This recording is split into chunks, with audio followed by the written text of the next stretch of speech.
This is Bible teacher Nelson Walters, and today we're going to discuss the idea that the World Health Organization pandemic treaty that's coming up might be the fulfillment of Pharmakeia as prophesied in Revelation. Now, Bible prophecy is a series of signs, like road signs, telling us how close we are to the return of Jesus.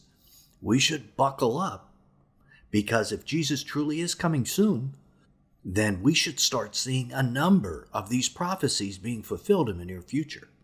Now, the prophecies like that, these road signs that mark the beginning of an entire new phase or a new thing, are some of the most important ones of all. For instance, Revelation 17 and 18 speak of a world governance system, an economic system known as Mystery Babylon. And if you're liking the picture on the page, or even if you find it a little arresting, this picture was created by a member of our community, Jonathan Merrill. I think it's pretty impressive. And yes, it is disturbing, but Mystery Babylon itself is pretty disturbing. For instance, Revelation 18:23 is one of the most important but neglected prophecies in the book of Revelation. And yes, it's also disturbing. It's important because it explains how the global government system, Mystery Babylon, forms. In other words, this is the first step in the Mystery Babylon process. It tells how the leaders of Babylon come into power. It's neglected because it's misunderstood. So today we're going to look at the passage in depth and look at the upcoming Pandemic Preparedness Treaty of the World Health Organization. You know, the one that they're trying to force down the throats of the world's population, or perhaps force into the arms of the world's population. The pandemic treaty is essentially a health dictatorship, with the nations surrendering sovereignty over healthcare decisions like lockdowns, vaccines, and censorship to the World Health Organization. We're going to discuss this treaty and the timetable they have set up for it in this video, and how it might be related to the Bible. So first, let's look at what the Bible has to say about this. As we said, Revelation 17 and 18 describe the rise and fall of a world governance system known as Mystery Babylon. We've discussed this at length in multiple videos on this channel. Mystery Babylon is the seventh head of Satan, the seventh head of the beast that Revelation describes like this. The other has not yet come, and when he does come, he must remain only a little while, Revelation 17:10, so it's a short-lived kingdom. Now, in this previous video, we discussed how the Dead Sea Scrolls present a series of 8 mountains, the 7th one being a lead mountain, the toxic lead mountain. If you want to review this landmark video, the link is down in the description. These mountains in the Dead Sea Scrolls, we believe, are the same mountains described by Revelation, and are a series of kingdoms. A new finding to that video was suggested by our advisory team of fishermen, Michael Tarrant and Britt Ashley, with a direct tie-in to this idea of lead, that is the 7th kingdom of Mystery Babylon. That tie-in is found in Zechariah 5, where Mystery Babylon is described as a woman, just as she is in Revelation, and she is pictured as being in a basket which is carried to Shinar, which is the old name for the land where Babylon was located. Here is how she's described. And he, the angel, said, "This," speaking of the woman, "is wickedness." And he thrust her back in the basket and pushed down the lead weight on its opening. Zechariah 5:8. So associating this wickedness or lawlessness with a woman and with lead. So Mystery Babylon of Revelation, the 7th head of the beast, is associated with lead. And as we discussed, lead is an interesting metal because it is a main component of batteries, implying a technological electrical empire. And it's highly toxic, which is something which may be associated with the Pharmakeia that this video is all about. And that word, Pharmakeia, is associated with how Mystery Babylon takes power. We see that in Revelation 18:23. For your merchants were the great ones of the earth, because by your sorcery or pharmakeia, all the nations were deceived. A couple words need explanation here. Great ones is a Greek word, megastanes, which means commander or lord. It implies someone who rules. So this tells us that the merchants of Mystery Babylon become the rulers of commanders of the earth by deceiving the nations with pharmakeia. Merchants have never ruled the earth before, so this would be something brand new if it happens. We're technically having our nations run by politicians or kings or dictators, but never merchants. And they use pharmakeia to come to power. Our English Bibles don't do this word justice by calling it sorcery. But by just saying the word pharmakeia, you can see it's the basis of our English words pharmacy and pharmaceuticals. And Strong's Concordance lists it as meaning, first, medicine, drugs, or spells. And to that I add that the type of spells or sorcery here may be more involving magical healing or conjuring up of spirits using drugs, not just traditional sorcery. Interestingly, in Plato, the ancient Greek philosopher used pharmakeia to mean poisoning. That's its second meaning. So, in total, it's drugs related to poisoning, or drugs related to magic and spells. Those are the central meanings, and all of them revolve around medicine or drugs. So the merchants, who are our corporate leaders and central bankers in today's world, deceive the nations with medicine or drugs, and thus take command of the world. That is how Mystery Babylon forms according to the Bible. Now some might say, hey, I think that just happened during the pandemic. The nations were deceived with medicine and about medicine, but that's only partially true. There was deception in the pandemic, for sure, but the corporate overlords didn't become the commanders of the earth over this. They have power, but they aren't yet the commanders. I'm still eating what I want.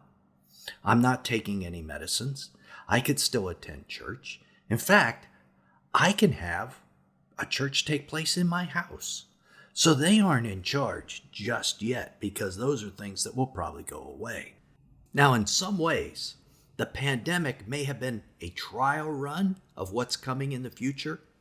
So if something that looks like the pandemic happens again, but this time the deception leads to the merchants taking power, then I think that will be it. So Revelation 18:23 is not fulfilled yet, and Mystery Babylon has not formed yet. So how might Revelation 18:23 be fulfilled? Well, the globalists of the United Nations and the USA's Biden administration have been recommending a treaty that would be binding on all nations of the world.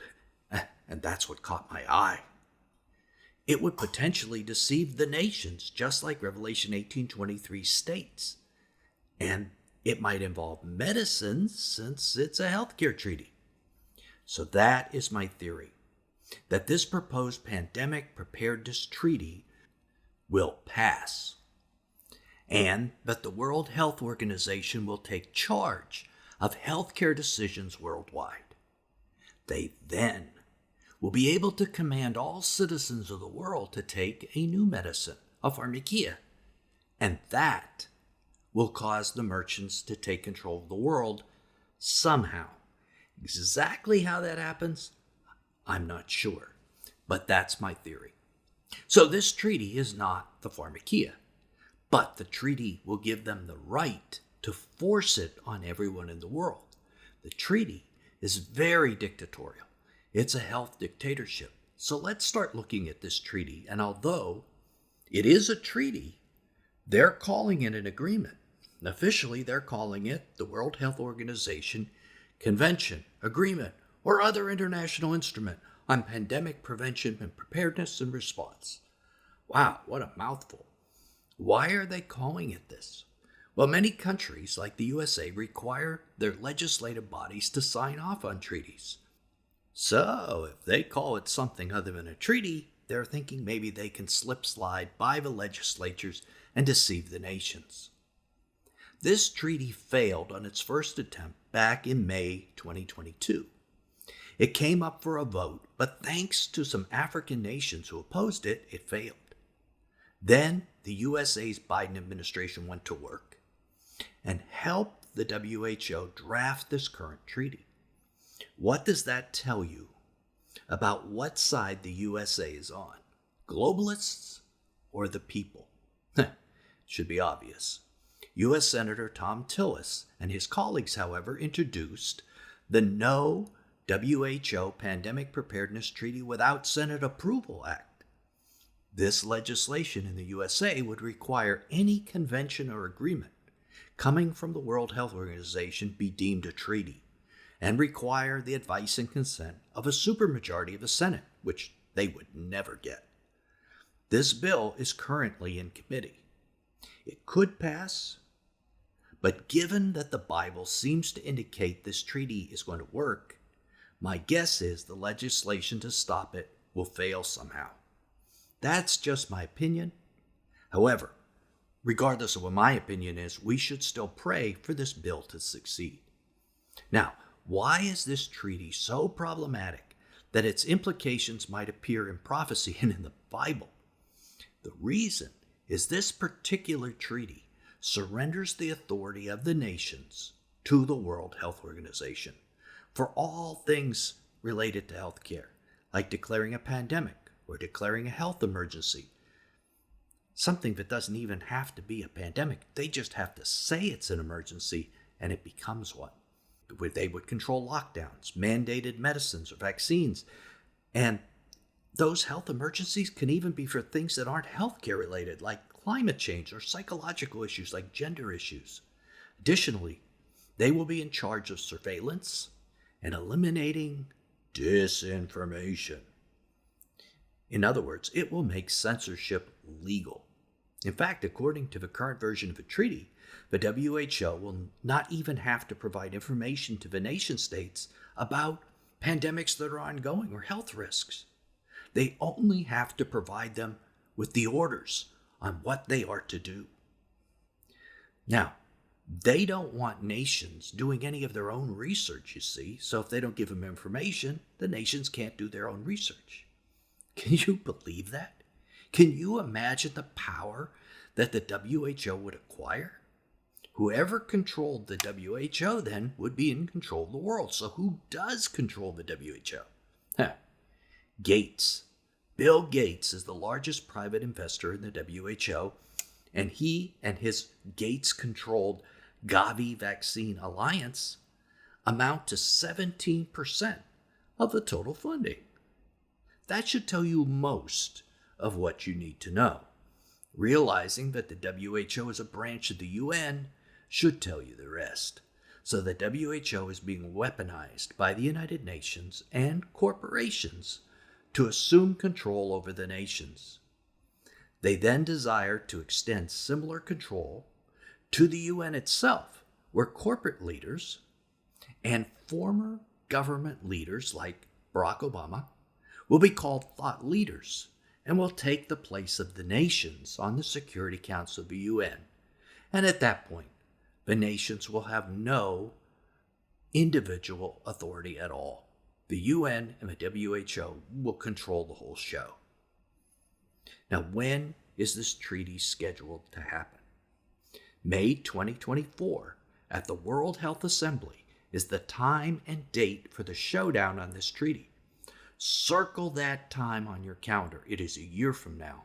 I imagine that this treaty is the vehicle by which the corporate overlords plan to assume control of the nations. And if that's true, they have carefully thought out how to make this happen. This is a very important point, so let me state it again. If this is their plan, then they have carefully thought out how to make this happen. And since it appears to be what Revelation 18:23 is prophesying, then it will happen. But it doesn't have to happen the way they think it will. That's where prayer comes in. It's something they haven't been counting on or planning for. So we should be doing a lot of it. I assume the overlords will not leave anything to chance this time since they failed in 2022. And they've carefully worked out a scheme, as I said. Possibly it will involve another pandemic, creating a real health emergency to encourage the nations to sign. If one begins in the early part of 2024, remember this video. It could also involve behind-the-scenes manipulation of government representatives, the ones who get to vote on the treaty, especially ones that were problematic in the past, like the African nations. But whatever it's going to take, too much is at stake for these Luciferians to put it to chance. Expect something big. After all, this is the Great Reset. So I figure there will be a lot of other aspects reset within that same period of time. Economics will be reset. Digital currency will be the norm. Politics will reset as the thought leaders take over. Morality is already being reset, and soon it will be illegal for anyone to criticize lifestyles. And where will this pharmakeia that they're going to use lead to? Look at the next verse in Revelation, focusing on the meaning of pharmakeia from Plato. If you remember, that was a meaning that meant poisoning. We read in Revelation 18:24, the very next verse, and in her was found the blood of prophets and of saints and of all who have been slain on the earth. So Mystery Babylon is going to be a great killer of saints and the non-saved. In Revelation 17:6, it says Babylon is drunk on the blood of his saints. Drunk implies a sense of euphoria and an inability to properly sense what's really happening. This is the great killer prior to the rise of the Antichrist. Now, after Babylon is judged, in heaven, the great multitude of believers cry out in victory because God has judged Mystery Babylon. I want you to notice something. They aren't crying out against Rome or the Nazis or the communists or even the beast. Rather, they're crying out because Babylon is judged. The Nazis and communists killed 160 million people in the 20th century. That should put this in perspective for us. Here is what they say in Revelation 19:2, what the great multitude says. For he has judged the great prostitute who corrupted the world with her immorality and has avenged on her the blood of his servants. So how many are going to die at the hands of Mystery Babylon if they're the ones that the great multitude are crying out about? Now, at the fifth seal in Revelation, we see the martyrs for Jesus. We are told they have to rest until God avenges them. So the fifth seal is obviously before this judgment of Mystery Babylon. They are also told that a second group of martyrs will join them until the full number of martyrs for Jesus is reached.